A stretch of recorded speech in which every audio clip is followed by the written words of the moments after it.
তার উপর বিভিন্ন বিষয়ের যে প্রভাব, এই টপিকটা নিয়ে একটু কথা বলবো। আমি বলছিলাম তোমাদের একটু রিডিং করে নিতে এই টপিকটা, তারপর আমি জাস্ট হালকা পাতলা একটু ডিসকাশন করে দিই টপিকটা নিয়ে, যে তোমাদের বইতে কি আছে, কতটুকু তোমাদের পড়লে চলবে।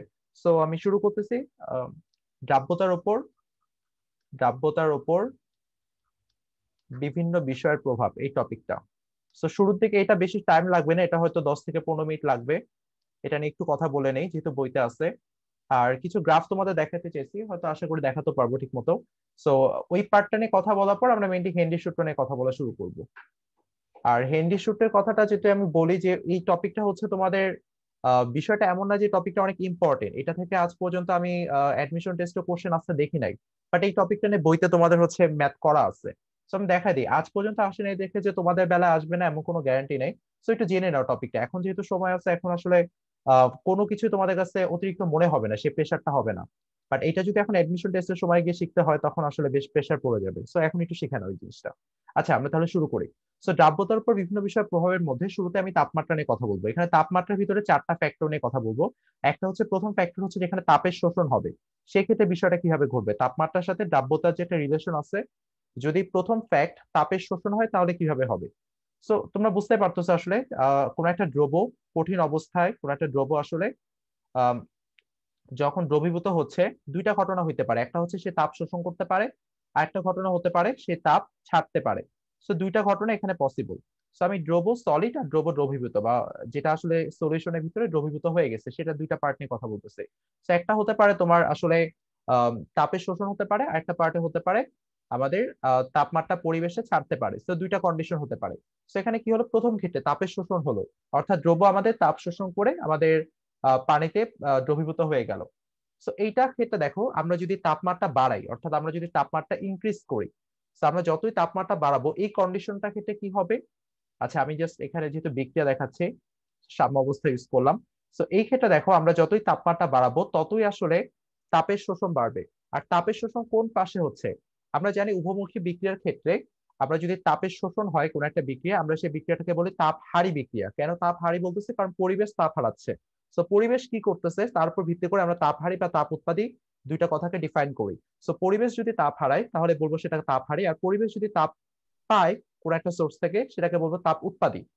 আচ্ছা, তো এইখানে দেখো, আমরা যখন তাপমাত্রা বাড়াচ্ছি, অর্থাৎ যখন তাপমাত্রা ইনক্রিজ করতেছি, তখন আসলে আমাদের দ্রবটা তাপ শোষণ করবে, অর্থাৎ এটা তাপ হারি বিক্রিয়া, পরিবেশ তাপ হারাচ্ছে, অর্থাৎ দ্রবটা তাপ শোষণ করতেছে। তো এই ক্ষেত্রে কি হয়, তোমরা জানো যে একটা উভমুখী বিক্রিয়ার ক্ষেত্রে যদি বিক্রিয়াটা তাপহারী হয়, সেই বিক্রিয়াটা হচ্ছে সম্মুখমুখী অংশ হচ্ছে তাপহারী, আর পশ্চাৎমুখী অংশ হচ্ছে তাপ উৎপাদী।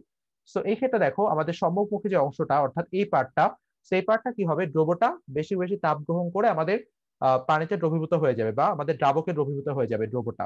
সেই ক্ষেত্রে দেখো, যে ক্ষেত্রে আসলে তাপের শোষণ হচ্ছে, সেই ক্ষেত্রে দেখো দ্রবটা কি হচ্ছে, বেশি করে সলিড থেকে অ্যাকুয়াসে চলে যাচ্ছে, অর্থাৎ আমাদের দ্রাব্যতা বেড়ে যাচ্ছে। তো আমরা খুব সহজে আশা করি বুঝতে পারছি যে তাপের শোষণ যে যে বিক্রিয়াতে হবে আমার, সেই বিক্রিয়াতে যতই আমি তাপমাত্রা বাড়াবো, সেই বিক্রিয়ার দ্রাব্যতা তত বাড়বে।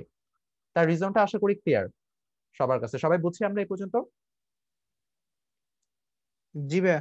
একদমই ইজি ছিল। তাহলে 40 ডিগ্রি সেলসিয়াস তাপমাত্রায় পটাশিয়াম নাইট্রেটের দ্রাব্যতা হচ্ছে আমাদের 65। যেহেতু আমাদের তাপমাত্রা বাড়লে দ্রাব্যতা বাড়বে, তার রিজনটা হচ্ছে আমাদের সাম্যের অবস্থান আমাদের হচ্ছে ডানে সরে যাবে, অর্থাৎ আমাদের তাপহারী বিক্রিয়া বাড়বে। তাপহারী বিক্রিয়া হয়ে আমাদের বিক্রিয়ক থেকে উৎপাদ তৈরি হওয়ার প্রবণতা বাড়বে। তাহলে দেখতে পাচ্ছি 50 ডিগ্রি সেলসিয়াস যখন হবে, তখন পটাশিয়াম নাইট্রেটের দ্রাব্যতার মানটা অবশ্যই বেড়ে যাবে, সেক্ষেত্রে হবে তোমার 85 দ্রাব্যতার মানটা। সো টেম্পারেচার যত আমরা ইনক্রিজ করছি, তত আসলে আমাদের দ্রাব্যতার মানটা চেঞ্জ হয়ে যাচ্ছে, আমাদের 65 থেকে 85 হয়ে যাচ্ছে। তার রিজনটা আশা করি সবার ক্লিয়ার। আর যদি তাপ উৎপন্ন হয়, তাহলে আমাদের উল্টা কেসতে হবে। তো আমাদের যদি তাপ উৎপন্ন হয়, তাহলে আসলে কি হবে দেখো তো, আমাদের যখন দ্রব্য দ্রব্য যখন হচ্ছে আমাদের দ্রবীভূত হয়ে যাবে, অর্থাৎ দ্রব্য আমরা দ্রবীভূত বা অ্যাকুয়াস বলতেছি এটাকে, অ্যাকুয়াস। তো আমাদের দ্রব্য যখন দ্রবীভূত হয়ে যাবে, তখন আসলে যে তাপ উৎপন্ন হবে, এটাকে বলতেছে আমরা তাপ উৎপাদী বিক্রিয়া, কারণ পরিবেশে তাপ ছাড়তেছে। এই যে প্লাস, আমাদের যে প্লাস দিয়ে যে তাপ লিখলাম, এক্ষেত্রে আসলে বুঝতে পারতেছে পরিবেশে তাপ ছাড়তেছে। এবং তাপ উৎপাদী বিক্রিয়ার সম্মুখমুখী অংশ হচ্ছে তাপ উৎপাদী, আর পশ্চাৎমুখী অংশ হচ্ছে তাপ হারি।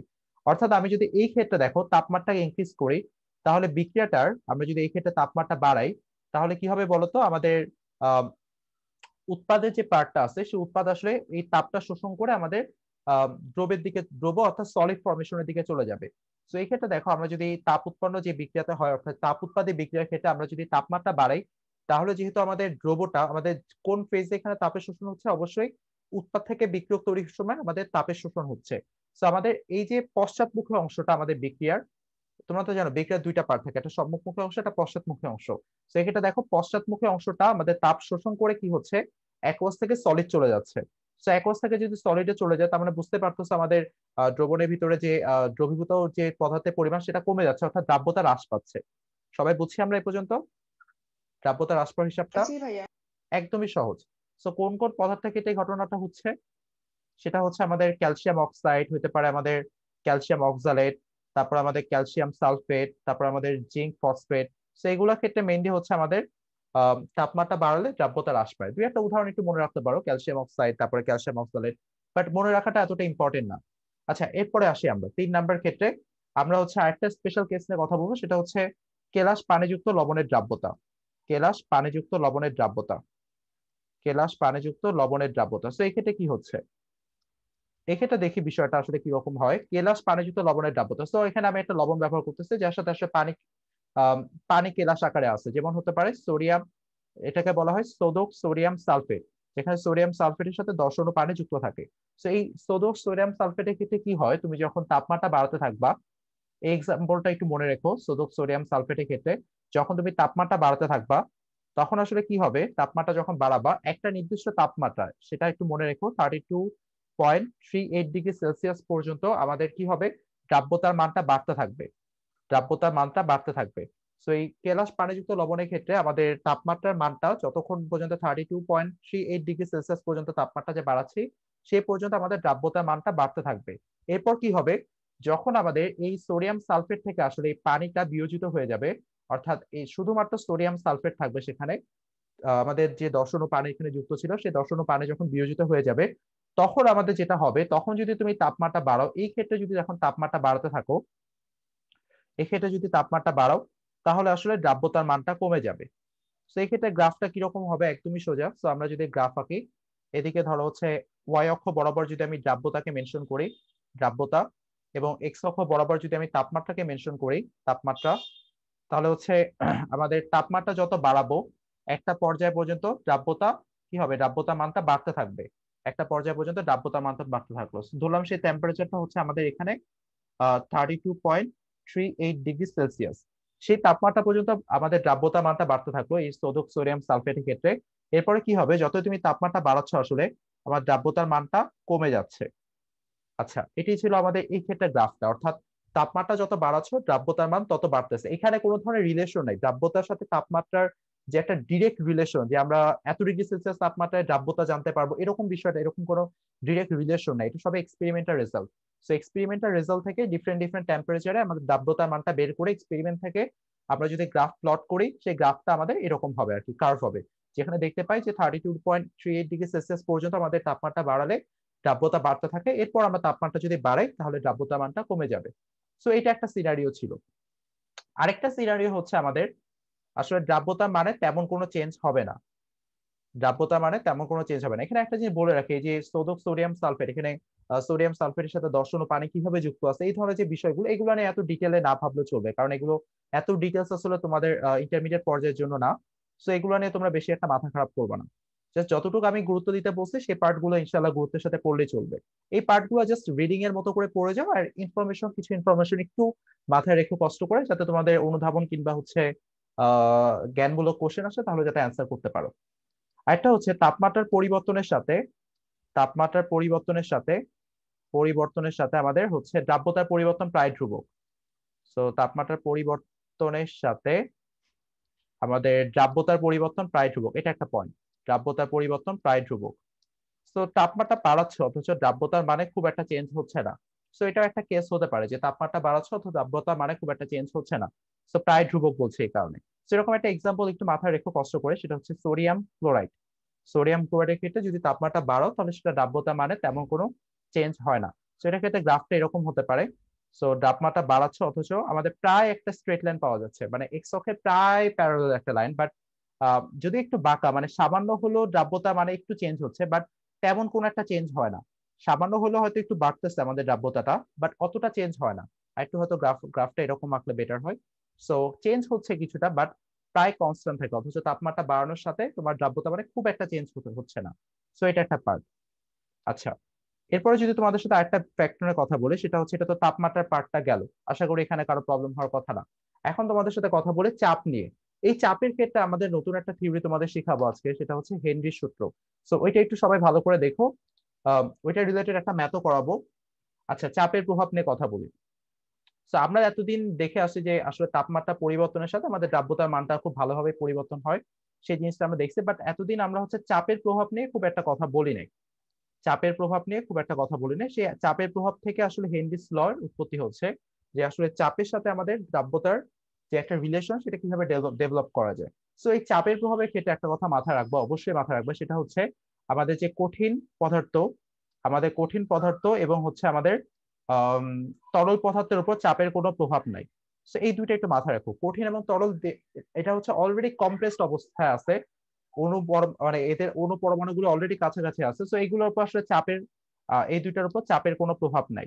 বাট আমাদের গ্যাসীয় পদার্থগুলো, এগুলো অণুগুলো দূরে দূরে আছে, তো চাপ দিলে আসলে এদের মধ্যে অবশ্যই একটা বড় ধরনের প্রভাব দেখা যাবে। সেটা একটু মাথায় রেখো, কঠিন পদার্থ এবং তরল পদার্থের উপর চাপের কোনো প্রভাব নেই। তাহলে প্রভাব আছে শুধুমাত্র গ্যাসীয় পদার্থের উপর। আচ্ছা, তোমাদের কিছু ডায়াগ্রাম দেখাবো, দাও আমি একটু চেক করে আসি আমার ফাইলটা প্রপারলি সিঙ্ক হয়েছে কিনা। একটা সেকেন্ড।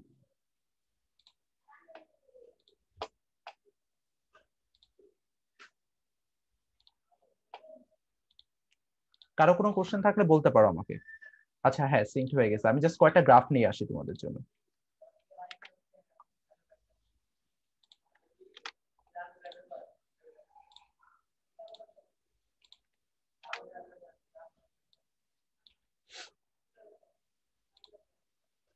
একটা সেকেন্ড আমাকে একটু সময় দাও তোমরা, আমি জাস্ট একটা সেকেন্ড লাগবে কপি করে নিয়ে আসতে। সে ক্লাসের আগে কপি করতে চেয়েছিলাম, বাট সিঙ্ক না হওয়ার কারণে ফাইলগুলো দেখাচ্ছিল না আসলে। এই জন্য আসলে ক্লাসের আগে তোমাদের জন্য ম্যাটেরিয়ালস গুলো রেডি রাখতে পারিনি। আর এখনই হয়ে যাবে। আচ্ছা, কারো কোনো কোশ্চেন আছে এই পার্টটা নিয়ে, বা অন্য কোনো বিষয়ে?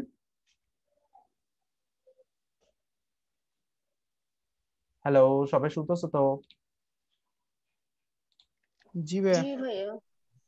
আচ্ছা, আর দুইটা ভাইয়া ছিল। হ্যাঁ বলো ভাইয়া। ভাইয়া একটা কোশ্চেন ছিল আউট অবশ্য। হ্যাঁ বলো। আচ্ছা, এক বড় ভাই বললো বুয়েটে নাকি ভাই সবচেয়ে মানে চারটা ইঞ্জিনিয়ারিং ইউনিভার্সিটি আছে না, বুয়েট, কুয়েট, চুয়েট। হ্যাঁ, ভাই এই চারটার মধ্যে বুয়েটে নাকি সবচেয়ে বেশি ম্যাথ কমন পড়ে, মানে বই থেকে ম্যাথ কমন পড়ে। না, এই কথাটার সাথে আমি পুরোপুরি একমত হতে পারলাম না। বুয়েটে সবচেয়ে বেশি ম্যাথ কমন পড়ে, বুঝছো? এটা আসলে এটা যদি আমি বলি সেই ক্ষেত্রে আমাকে বলতে হয় চুয়েটের কথা। চুয়েটে বেশি কমন পড়ে, বাট বুয়েট এটাতে মোটেও বুয়েট পড়ে না, তো চুয়েটে বেশি হয়। আচ্ছা, তোমাদের সাথে এগুলো নিয়ে কথা বলবো পরে বুদ্ধিতে ডিটেলসে, বাট এটার সাথে আমি একমত না পার্সোনালি। আমার অবজারভেশন ডিফারেন্ট বলতেছে, ডিফারেন্ট কথা। আচ্ছা, হয়ে গেছে। তোমরা দেখতে পাচ্ছ স্ক্রিন? জি ভাইয়া। ওকে। তো এখানে দেখো কিছু ডায়াগ্রাম তোমাদের জন্য নিয়ে আসছি। সো ফার্স্ট যে ডায়াগ্রামটা, এটা হচ্ছে একটা মলিকিউলার ভিউ, এটা বলবো তোমাদেরকে।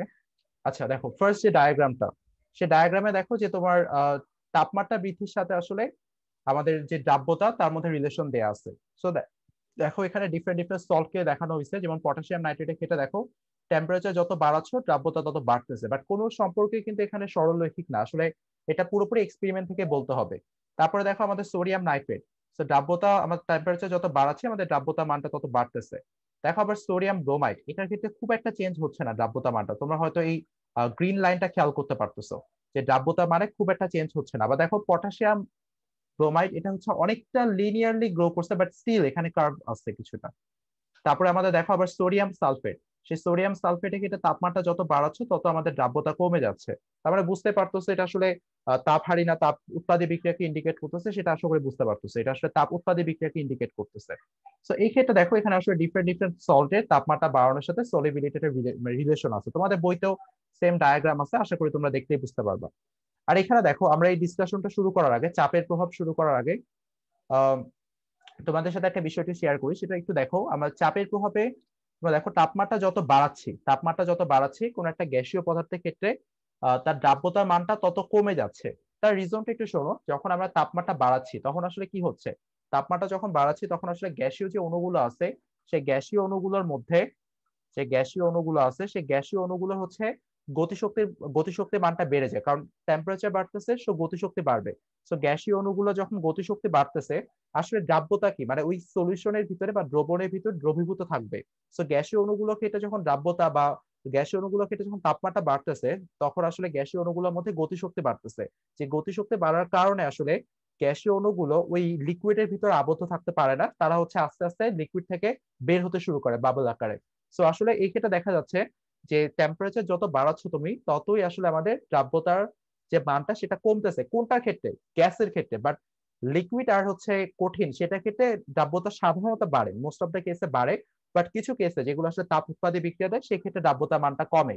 বাট গ্যাসীয় অণুর ক্ষেত্রে তুমি যতই টেম্পারেচার বাড়াবা, দেখো এই ডায়াগ্রাম, এই ফিগারটা আশা করি তোমাদের জন্য ক্লিয়ার হয়ে গেছে। যতই তুমি তাপমাত্রা বাড়াবা সলিবিলিটি ততই কমবে। তার রিজনটা হচ্ছে গতিশক্তির মানটা বাড়তে থাকবে। গতিশক্তির মানটা বাড়তে থাকলে আসলে সেটা আসলে দ্রবণের ভিতরে আবদ্ধ থাকতে চাবে না, দ্রবণ থেকে বুদবুদ আকারে বের হয়ে যাবে। অর্থাৎ আমাদের যেহেতু বের হয়ে যাচ্ছে, দ্রবণ থেকে বের হয়ে যাচ্ছে, অর্থাৎ আমাদের দ্রাব্যতা কমে যাচ্ছে দ্রবণের। সো এটাই হচ্ছে আমাদের টেম্পারেচারের সাথে সলিবিলিটি রিলেশন। আচ্ছা, তোমরা কি কোনো চিল্লাচিল্লি পাচ্ছ ব্যাকগ্রাউন্ডে? না ভাইয়া। আচ্ছা আচ্ছা, ঠিক আছে।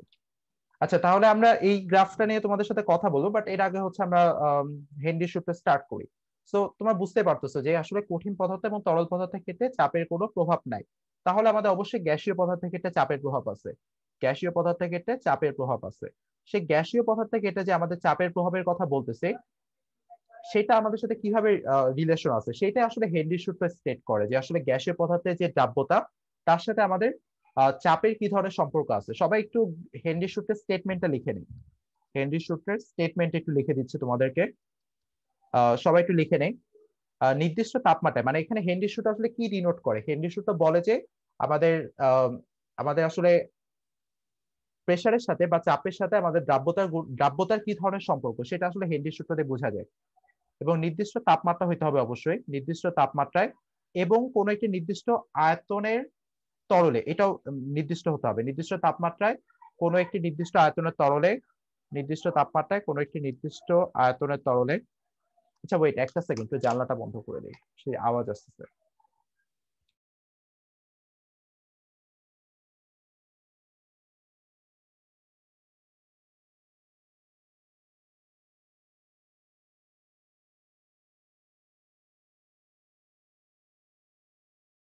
আচ্ছা হ্যাঁ, শুনতে পাচ্ছ তোমরা? হ্যালো? জি ভাইয়া। আচ্ছা, নির্দিষ্ট জি ভাইয়া। তাপমাত্রায়, হ্যাঁ ওকে, নির্দিষ্ট তাপমাত্রায় কোন একটি নির্দিষ্ট আয়তনের তরলে, একটু বিষয়টা দেখো। নির্দিষ্ট আয়তনের তরলে একটি গ্যাসের জাস্ট এখানে একটা কন্ডিশন লিখতেছে, সেই কন্ডিশন হচ্ছে গ্যাসটি অবশ্যই তরলের সাথে কোনো বিক্রিয়া করবে না, তরলের সাথে কোনো বিক্রিয়া করবে না, কোনো বিক্রিয়া করবে না। এটা হচ্ছে একটা ইম্পর্টেন্ট কন্ডিশন এটার ক্ষেত্রে, যে গ্যাসটি আমাদের তরলের সাথে কোনো বিক্রিয়া করবে না। আচ্ছা, সো নির্দিষ্ট তাপমাত্রায় কোনো একটি নির্দিষ্ট আয়তনের তরলে একটি গ্যাসের দ্রাব্যতা হবে আমাদের গ্যাসটির ওপর গ্যাসটির ওপর প্রযুক্ত চাপের সমানুপাতিক, গ্যাসটির ওপর প্রযুক্ত চাপের সমানুপাতিক। সো এই জিনিসটা কি আসলে একটু দেখি আমরা, চলো। এটা যদি ম্যাথমেটিক্যাল স্টেটমেন্ট দেখি তাহলে আমরা একটা স্টেটমেন্ট বুঝতে পারবো, আরো ক্লারিফাই হবে আমাদের জন্য, যে নির্দিষ্ট তাপমাত্রায় কোনো একটি নির্দিষ্ট আয়তনের তরলে একটি গ্যাসের দ্রাব্যতা গ্যাসটির উপর প্রযুক্ত চাপের সমানুপাতিক। আচ্ছা, তো এটা যদি ম্যাথমেটিক্যাল এক্সপ্রেশন দেখি তাহলে বুঝতে পারবো এস সমানুপাতিক হচ্ছে আমাদের এস সমানুপাতিক হবে আমাদের পি। এস হচ্ছে আমাদের দ্রাব্যতা, অর্থাৎ আমরা দেখো গ্যাসটার উপর চাপ যত বাড়াতে থাকবো, তার মানে বুঝতে পারতেছো তার দ্রাব্যতার মানটা তত বাড়তে থাকবে। সো এটি হচ্ছে সমানুপাতিক রিলেশন। এই সমানুপাতিক চিহ্নটা উঠায় দিলে অবশ্যই এখানে একটা সমানুপাতিক ধ্রুবক আসবে, যেটাকে বলতেছি আমরা K. So S equals to KP. এটা হচ্ছে আমাদের হেনরি সূত্রের একটা রূপ, মনে রেখো। এটাই হচ্ছে আরেকটা রূপও আছে, সেই রূপটা আমরা হয়তো নেক্সট ক্লাসে দেখবো, আজকে এই একটা রূপ নিয়ে কথা বলে। তো এটা হচ্ছে হেনরি সূত্রের একটা রূপ, অর্থাৎ আমরা তাপমাত্রা যত বাড়াচ্ছি ততই হচ্ছে নির্দিষ্ট আয়তনের তরলে আমাদের দ্রাব্যতার মানটা তত বাড়তেছে। সো ফর্মুলাটা দাঁড়াচ্ছে এস ইকুয়ালস টু কেপি, এর সমানুপাতিক পি, এর সমানুপাতিক পি। সো যেহেতু সমানুপাতিক চিহ্ন উঠে গেলে আমাদের একটা কনস্ট্যান্ট আসবে, সেটা হচ্ছে কে। সো এটা যদি আমরা একটু বুঝি, এটা ধরো 3 ডিগ্রি সেলসিয়াস তাপমাত্রায় 100 ml তরল, 100 ml তরল, তার মানে আমি কি বললাম এখানে, এখানে আসলে আমি তাপমাত্রাকে নির্দিষ্ট করে দিলাম 3 ডিগ্রি সেলসিয়াস তাপমাত্রা, এবং তরলের আয়তনকেও নির্দিষ্ট করে দিলাম 100 ml।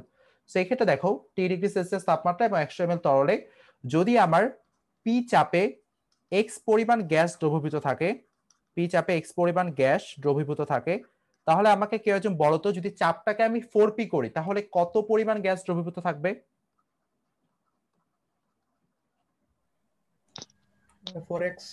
এক্স্যাক্টলি। যদি আমরা চাপটাকে 4 গুণ করি আসলে, তাহলে 4p চাপে দেখো, যেহেতু আমাদের কে এর মান তো অলওয়েজ কনস্ট্যান্ট, তুমি যদি পি চাপে যদি এক্স পরিমাণ থাকে, তখন যদি 4p করো অর্থাৎ এটাকে যদি 4 গুণ বাড়ো, তাহলে বুঝতে পারছো যে এটা অবশ্যই 4x পরিমাণ দ্রবীভূত থাকবে, সেই ক্ষেত্রে 4x পরিমাণ গ্যাস দ্রবীভূত থাকবে।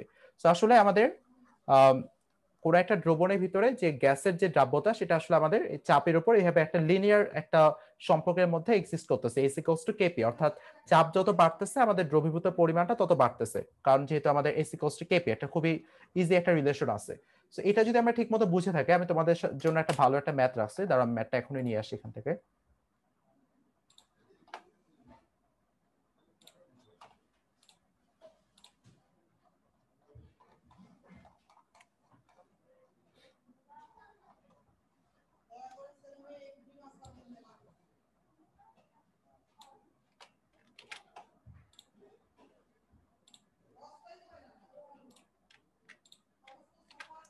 আচ্ছা, আমি ম্যাথটাকে নিয়ে আসছি, তোমরা আশা করি দেখতে পারতেছো ম্যাথটা, দেখতে পারতেছো না সবাই? জি ভাই। আচ্ছা দেখো, একটু ম্যাথটা দেখো। আচ্ছা এরকম আসলো কেন? আচ্ছা ওয়েট, আমার লেখাগুলো ঠিক, হয়ে গেছে মেবি। হ্যাঁ লেখাগুলো ঠিক মতো আসে না এখানে, আবার একটু ট্রাই করে দেখি।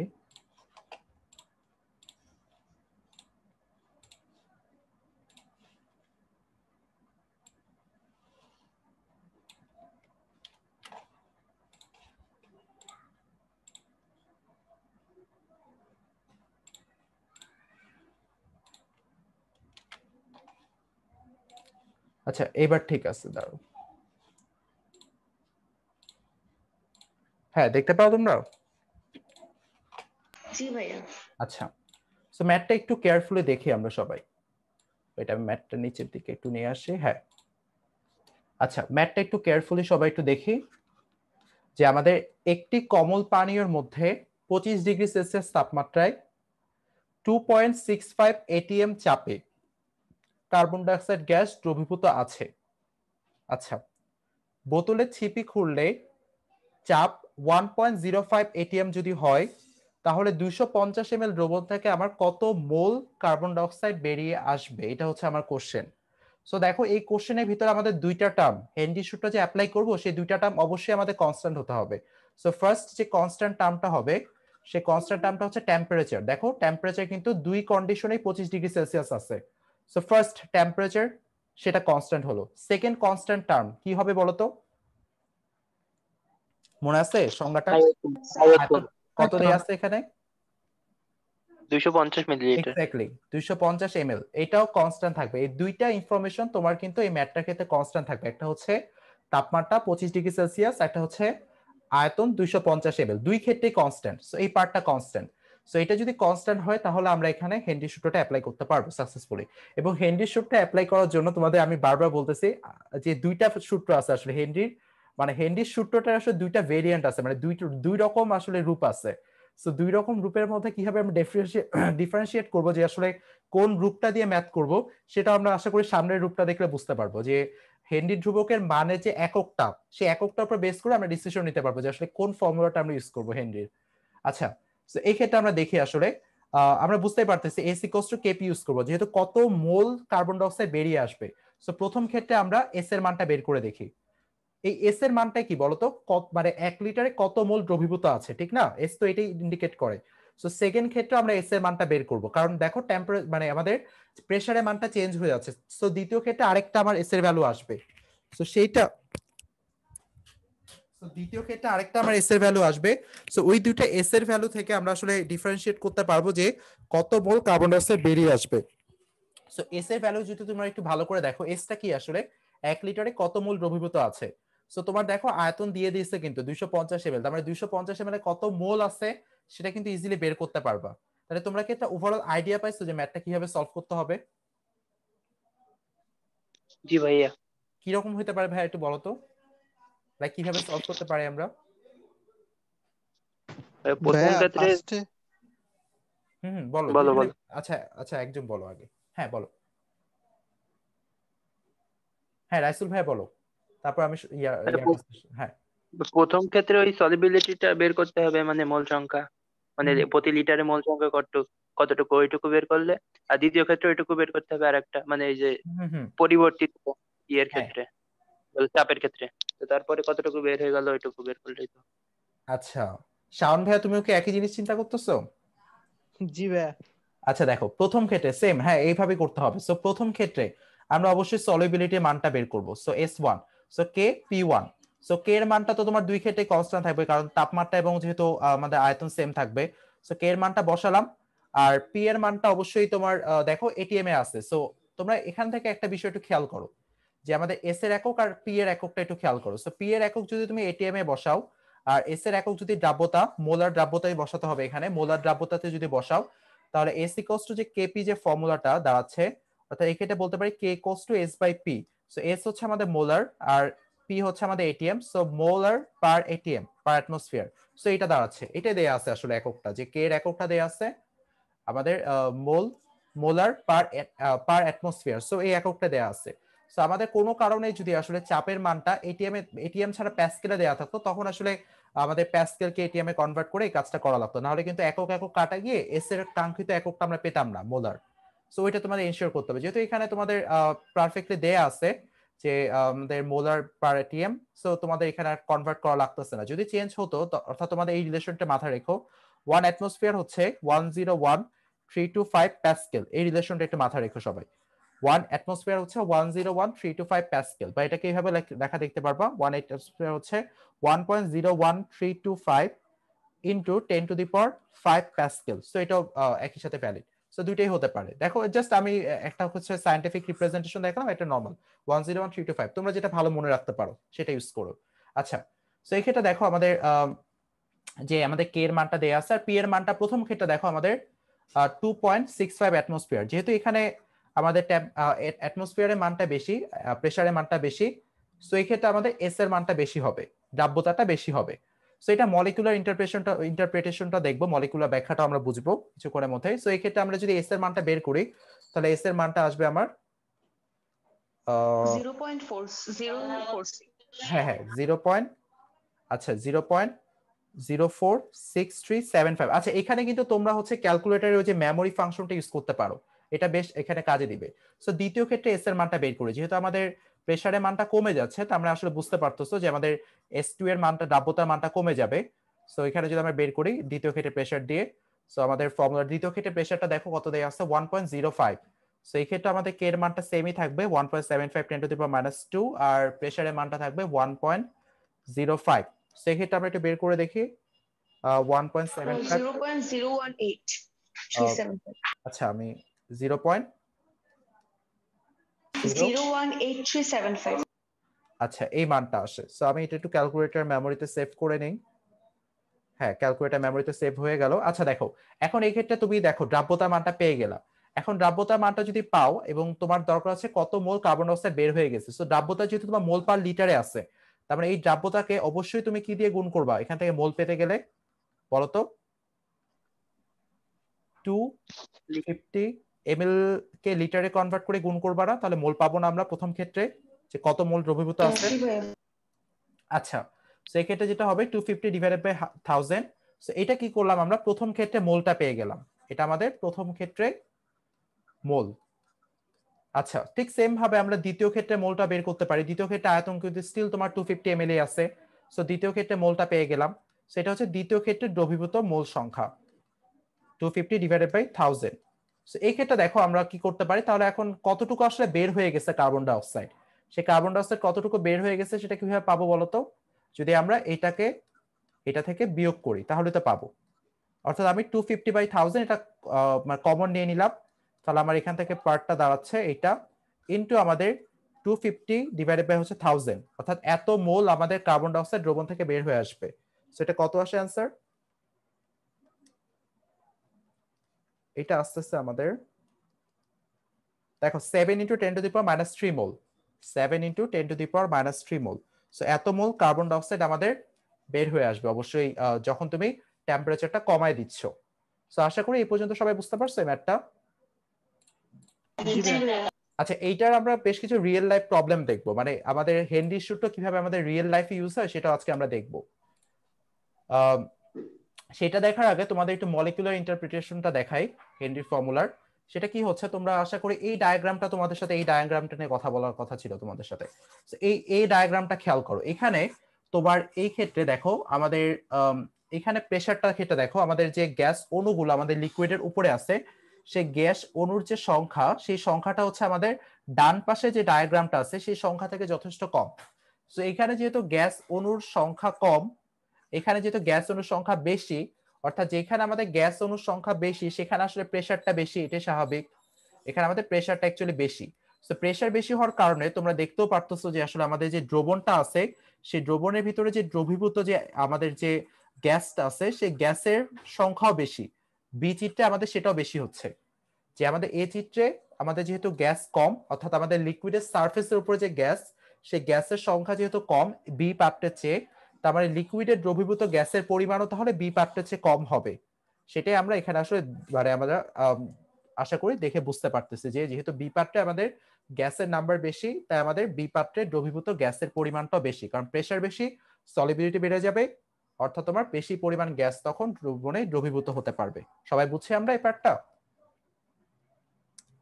জি ভাইয়া। জি ভাইয়া। আচ্ছা, আমরা এখন তোমাদের সাথে দ্রাব্যতা রিলেটেড কিছু রিয়েল লাইফ প্রবলেম নিয়ে কথা বলবো। কালকে হচ্ছে আমরা হেনরি সূত্রের আরেকটা রূপ দেখবো। সো আমরা এখন কিছু রিয়েল লাইফ প্রবলেম নিয়ে কথা বলি। সো রিয়েল লাইফ প্রবলেম, যেটা অ্যাকচুয়ালি আমাদের, বা রিয়েল লাইফ এক্সাম্পল, প্রবলেম বললে তো ভুল হয়, example. So real life example নিয়ে কথা বলি, যেটা অ্যাকচুয়ালি তোমার হেনরি সূত্রের সাহায্যে ব্যাখ্যা করা যায়।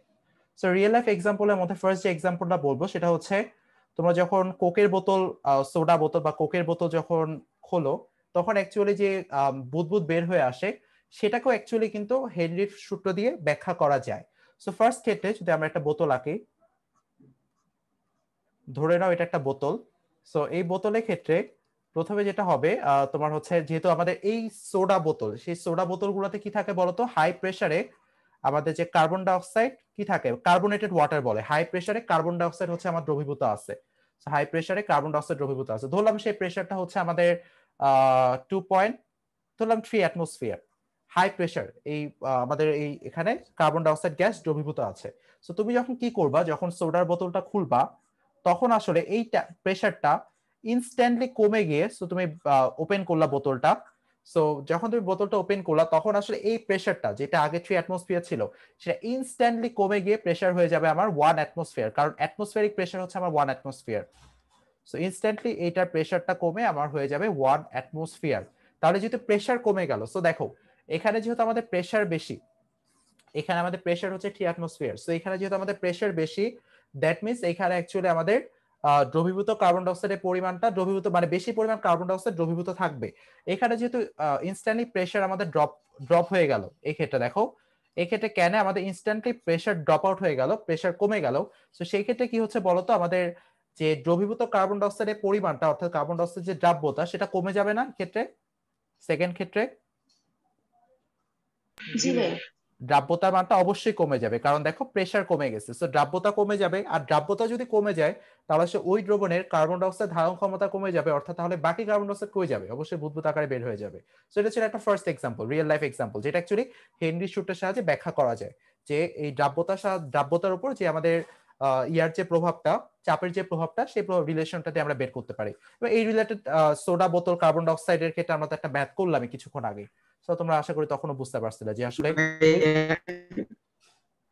হ্যাঁ বলো ভাইয়া। হ্যালো, হ্যাঁ নওশাদ ভাইয়া, তোমার কথা বুঝি নাই। ঝাঁকি দিলে কি হবে? ঝাঁকি দিলে বোতল ঝাঁকি। আচ্ছা, মানে ঝাঁকি দিলে যে প্রেসারটা উৎপন্ন হচ্ছে, মানে তোমার একটা ফ্যানা, ওইটার কথা বলতেছো? জি ভাইয়া।